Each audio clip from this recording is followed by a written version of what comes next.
उर्दू भाषेचा समाजामध्ये प्रचार व्हावा आणि भारतीयांमध्ये बंधुभाव वाढावा अशा प्रकारचा दृष्टिकोन ठेवून पुणा कॉलेजमध्ये वक्तृत्व स्पर्धेचं आयोजन नुकतंच करण्यात आलं होतं। या स्पर्धेला विद्यार्थ्यांनी चांगला प्रतिसाद दिला। एका बाजूला इंग्लिश भाषेचा प्रभाव वाढत असताना गेली 25 वर्ष उर्दू भाषेचं संवर्धन व्हावं आणि प्रसार तसेच प्रचार व्हावा या हेतूने पुणा कॉलेजमध्ये उर्दू वक्तृत्व स्पर्धेचं आयोजन करण्यात आलं होतं। यावर्षी या स्पर्धेसाठी संपूर्ण महाराष्ट्रातील कॉलेज आणि शाळांना निमंत्रित करण्यात आलं होतं।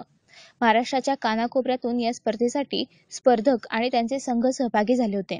मौलाना आझाद वरिष्ठ महाविद्यालयाने या स्पर्धेत बाजी मारत पहिला क्रमांक पटकावला।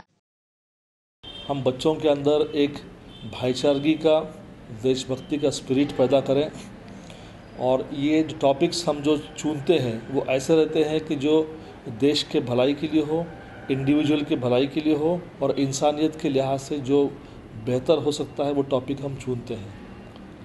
इसमें कंपटीशन में महाराष्ट्र भर से तकरीबन 40-50 स्टूडेंट्स ऑन एन एवरेज हर साल आते रहते हैं और वो पार्टिसिपेट करते हैं। उसमें हम लोग उनको इनामात भी देते हैं।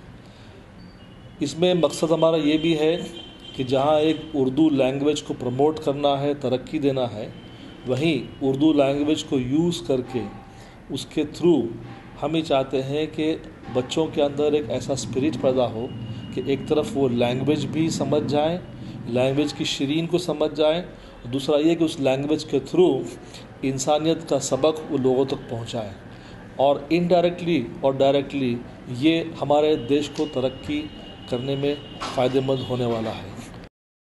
या स्पर्धेसाठी अब्दुल रबू उस्ताद हे गुलबर्गा विद्यापीठाचे उर्दू विभाग प्रमुख पाहुणे म्हणून हजर होते। उर्दू भाषेसारख्या गोड भाषेच्या संवर्धनासाठी केल्या जात असलेल्या प्रयत्नाचं पुणा कॉलेजकडून होत असलेलं कार्य नक्कीच उल्लेखनीय आहे।